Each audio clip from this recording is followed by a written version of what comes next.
तो जय हिंद सभी भाई को, कैसे आप लोग? उम्मीद करते हैं बहुत ही अच्छे होंगे, मस्त होंगे और स्वस्थ होंगे और बहुत ही बेहतरीन तरीके से अपने तैयारी को कर रहे होंगे भाई। देखिए, अभी आज का जो वीडियो है एसएससी जीडी का 2026-27 की जो तो भाई तैयारी कर रहे हैं, कंप्लीट उसके ऊपर है। क्योंकि मैंने ऑलरेडी पिछले वाला वीडियो में ये बता चुका था, लेकिन क्या था ना, पिछला वाला में थोड़ा उस हिसाब से सिचुएशन था कि इस बार अग्निवीर को भी आरक्षण मिल गया है। तो तैयारी का तरीका भी बदलना चाहिए, हर को बदलना चाहिए, क्योंकि समय के अनुसार अपने तैयारी को बदलना पड़ेगा भाई आपको। क्योंकि जब हम लोग तैयारी कर रहे थे तो उस समय क्या हुआ था, 100 क्वेश्चन और 100 मार्क्स का और 90 मिनट से मिलता था। लेकिन अचानक से क्या हुआ, 80 क्वेश्चन 60 मिनट और 160 मार्क्स का हो गया। तो फिर हम लोग को अपनी तैयारी को उस हिसाब से करने लगे। ठीक है? तो अगर आपके साथ भी अगर ऐसा सिचुएशन आया तो आपको भी अपने तैयारी को दिशा बदलना पड़ेगा और सही दिशा, सही गाइडेंस के साथ आपको तैयारी करना पड़ेगा। तभी भाई जाके आप क्या करेंगे ना, जो एग्ज़ाम है उसको क्रैक कर पाएँगे और अपने सिलेक्शन को पक्का कर पाएँगे। ठीक है? तो यह गाड़ी इस वीडियो में देने वाला हूँ भाई। देखिए एसएससी जीडी 2026-27 का जो भाई तैयारी कर रहे हैं, नया-नया तैयारी कर रहे हैं, जो पुराना कर रहे हैं उनको तो अनुभव होगा ही भाई, फिर भी मैं उनके लिए वीडियो बहुत ही इम्पोर्टेंट है। इस वीडियो में मैं बात करने वाला हूँ ए टू जेड जानकारी, जो कि आपको सिलेक्शन में अच्छा से अच्छा मार्क्स कम समय में मतलब किया जा सकता है। ठीक है? तो चलिए वीडियो को शुरू करते हैं भाई। अगर आप चैनल पर नए हैं तो चैनल को सब्सक्राइब कर दीजिए, ताकि हमें भी थोड़ा मोटिवेशन मिलता है आपके सब्सक्राइब से और हमें भी वीडियो बनाने का मन करता है। देखिए, मैं बता दूँ, मैं एसएससी जीडी 2024-25 वाले वैकेंसी पे सिलेक्ट हूँ। ठीक है? और उस अभी एसएसबी में हूँ और आपको पता है एसएससी जीडी में 4 सब्जेक्ट ही आते हैं। ठीक है? मैथ, रीजनिंग, जीके, जीएस और हिंदी। ठीक है? ये सब्जेक्ट आते हैं। आपको करना क्या है दोस्त, इन्हीं सबको बेस के ऊपर आपका मेरिट बनता है। अगर आप जितना ज़्यादा से ज़्यादा नंबर उठा लेते हैं, आपको पता है कि इसमें 80 क्वेश्चन होगा, हर क्वेश्चन का 2 मार्क्स मिलेंगे आपको, 160 मार्क्स का क्वेश्चन पूरा होगा ऑल ओवर। और उसमें आप जितना ज़्यादा उठा पाएँगे उतना आपका सिलेक्शन आपका पक्का होगा। ठीक है?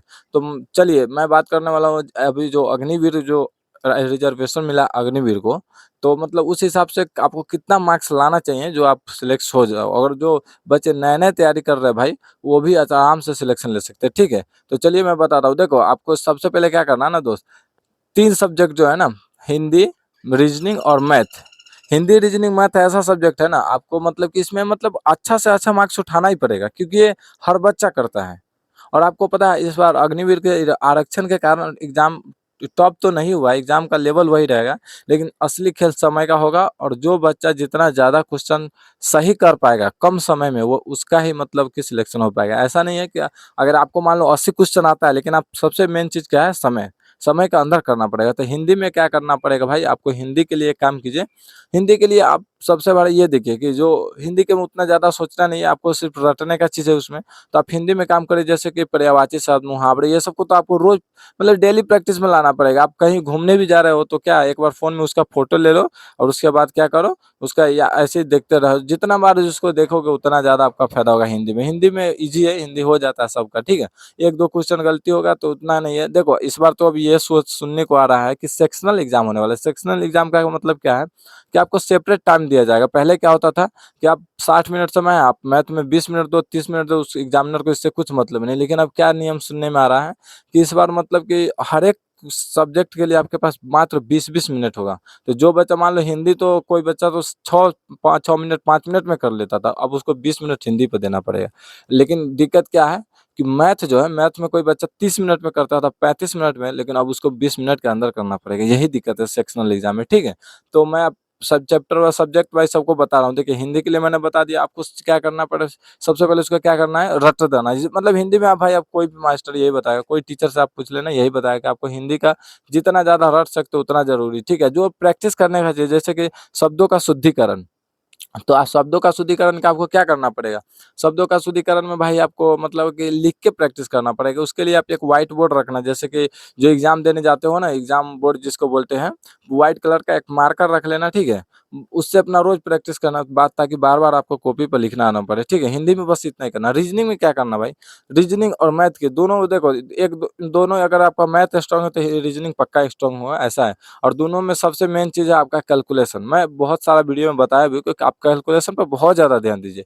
क्योंकि देखो सवाल तो आपको पता है, सबको पता है। अगर मान लीजिए सवाल आप बना देते हो 20, आपका कॉन्सेप्ट पता है, लेकिन आप क्या करते हैं, आपका कैलकुलेशन थोड़ा-सा उसमें हार्ड है, तो आप देख के 2 मिनट का सवाल 5 मिनट में लगा दोगे। 1 मिनट 20 सेकंड का सवाल 1 मिनट में कर रहे हो, तो क्या फ़ायदा? आप सवाल कर रहे हो, लेकिन आपने समय कितना ज़्यादा लिया, ये समय आगे वाले जो हार्ड सवाल है, उस पे देते तो आपका कुछ बेनिफिट्स होता। तो इसीलिए भाई कैलकुलेशन अपना बहुत स्ट्रॉन्ग करना भाई। मैं बार-बार रिक्वेस्ट कर रहा हूँ कि इस बार जिसका कैलकुलेशन में भाई तगड़ा है ना, जिसका इस कैलकुलेशन स्ट्रॉन्ग है, वो पक्का एग्ज़ाम फोड़ के आएगा, ठीक है? इसलिए आप अपना कैलकुलेशन में बहुत ध्यान देना। उसके लिए क्या करना पड़ेगा? उसके लिए आपको कैलकुलेशन मतलब कि प्रैक्टिस करना पड़ेगा भाई। तो भाई मैंने आपको बताया कि आपको कैलकुलेशन पे बहुत ध्यान देना पड़ेगा, ठीक है? तो जैसा कि देखो कैलकुलेशन में बहुत भाई पूछते हैं कैलकुलेशन स्ट्रॉन्ग कैसे करें? तो मैं आपको बताता हूँ, देखो कैलकुलेशन स्ट्रॉन्ग करने का तरीका क्या है भाई, आप खुद से आपको प्रैक्टिस करना पड़ेगा, ठीक है? आप जब तक खुद से प्रैक्टिस नहीं करोगे तब तक आपका कैलकुलेशन जो है मजबूत नहीं होगा।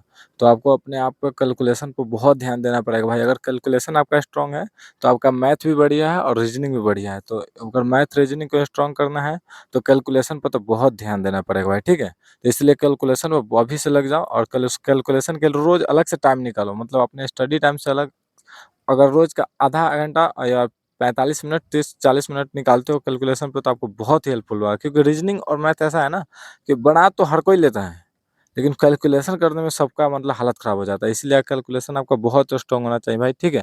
तो इसलिए कैलकुलेशन में बहुत ध्यान दो। रीजनिंग में वही है, जो चीज़ याद करने वाला है उसको तो आपको याद करने वाला है। बाकी आपको पहले एक बार सिलेबस कंप्लीट करो मैथ और रीजनिंग का, और उसके बाद आप कैलकुलेशन करो और उसके बाद प्रैक्टिस सेट करो। और आपको देखो सवाल हर कोई कर लेगा इस बार, लेकिन कम टाइमिंग में जो सवाल करेगा भाई वही मतलब उसी का एग्ज़ाम जाके निकलेगा, और वही मतलब आगे चल के भी उसको, क्योंकि देखो कट ऑफ लोग सोच रहे हैं कि अरे अग्निवीर से आने की वजह से कट ऑफ हाई जाएगा, कट ऑफ कुछ हाई जाने वाला नहीं है।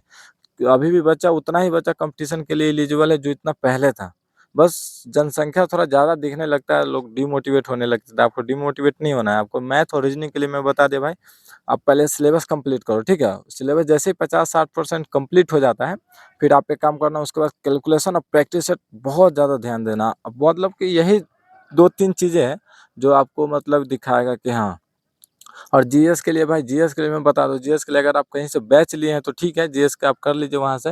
नहीं तो अगर बैच नहीं लिए हैं भाई तो आप नायक बैच करके नवीन शर्मा सर का एक नायक बैच करके जीएस का मतलब फाउंडेशन प्ले पूरा फ्री बचा हुआ है। 54-55 क्लास है भाई। तो अगर आपके पास अभी 2 महीना, तो आपके पास 6 महीना टाइम है, तो आप आराम से उसको कवर कर सकते हैं। तो आप वहाँ से GS, current affairs, static GK सब कुछ वहाँ फ्री पढ़ा हुआ है। बहुत ही बेहतर, मैं खुद उसको पढ़ा हुआ है, इसलिए मैं आपको बता रहा हूँ। तो ये आपको वहाँ से आपका हो जाएगा, तो आप वहाँ से जीएस कर लीजिए। बाद बाकी ये सब मतलब कि देखो, आपको ये नहीं सोचना है कि मुझे 170-60 में से 60 लाना है। आप ये सोचो कम टाइमिंग में अच्छा स्कोर करना है आपको। 2 चीज़ आपका ध्यान रखना है, क टाइमिंग और कैलकुलेशन। यही दोनों चीज़ आपको मतलब सिलेक्शन तक लेके जाएगा। तो इसीलिए भाई आप कैलकुलेशन पे बहुत ध्यान देना, और उसके बाद आपका टाइमिंग, टाइमिंग कैसे कम होगा? तो टाइमिंग प्रैक्टिस सेट से कम होगा, और उसके बाद कॉन्फिडेंस कैसे आएगा? तो मॉक टेस्ट आएगा। तो 3 चीज़ें मैं बता रहा हूँ, देखो calculation, practice set, mock test. सबका टाइमिंग सही होना चाहिए। देखो आपका सिलेबस पहले बात तो 50 से 60% कंप्लीट होना चाहिए। उसके बाद आप कैलकुलेशन पर आँख मूंद के प्रैक्टिस करो, उसके बाद प्रैक्टिस सेट करो, उसके बाद मॉक टेस्ट दो। जितना ज़्यादा ये तीनों चीज़ कर लेना भाई, ये तीनों चीज़ रामबाण है सिलेक्शन के लिए। अगर इन तीनों में से अगर आपका कुछ भी कमज़ोर हुआ, तो आप ये बात याद रखना, आपका सिलेक्शन नहीं होगा। ये मैं लिख के दे रहा हूँ।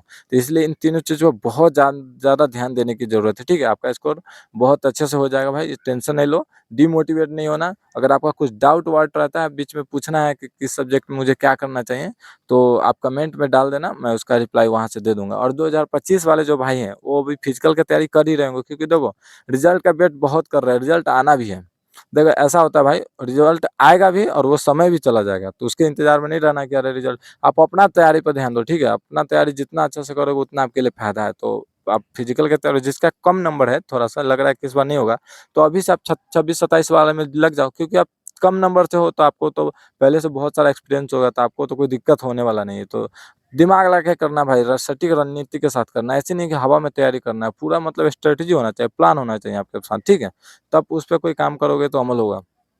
क्योंकि देखो, आपको भी पता है बहुत बड़े-बड़े आदमी क्या बोलते हैं कि आप प्लानिंग प्लानिंग के साथ कुछ काम करते हो तो चांस है कि हो जाए, और बिना प्लानिंग के कर रहे हो तो उसमें ज़्यादा चांस है कि नहीं हो। तो जिधर ज़्यादा चांस है उधर आप करोगे तो हो सकता है कि हो जाए। अगर प्लान ही नहीं कर रहे हो तो कहाँ से होगा भाई? तो इसलिए प्लान करना है अच्छा से, अपना रोज़-रोज़ नया-नया स्ट्रैटेजी बना, अच्छा मैं इस तरीके से आज ये करना है, और ये नहीं देखना है कि 8 घंटा पढो, 9 घंटा पढो। आप अपना आप तैयारी भाई आपका अपना काम है, आप जितना दे सकते हो उसको अपना टाइम उतना दो, ठीक है? वो कोई दूसरा का नहीं है कि आप बोलोगे मैं 8 घंटा से ज़्यादा तो मैं एक शब्द नहीं पढ़ूँगा, ऐसा बात नहीं है, वो आपका तैयारी है।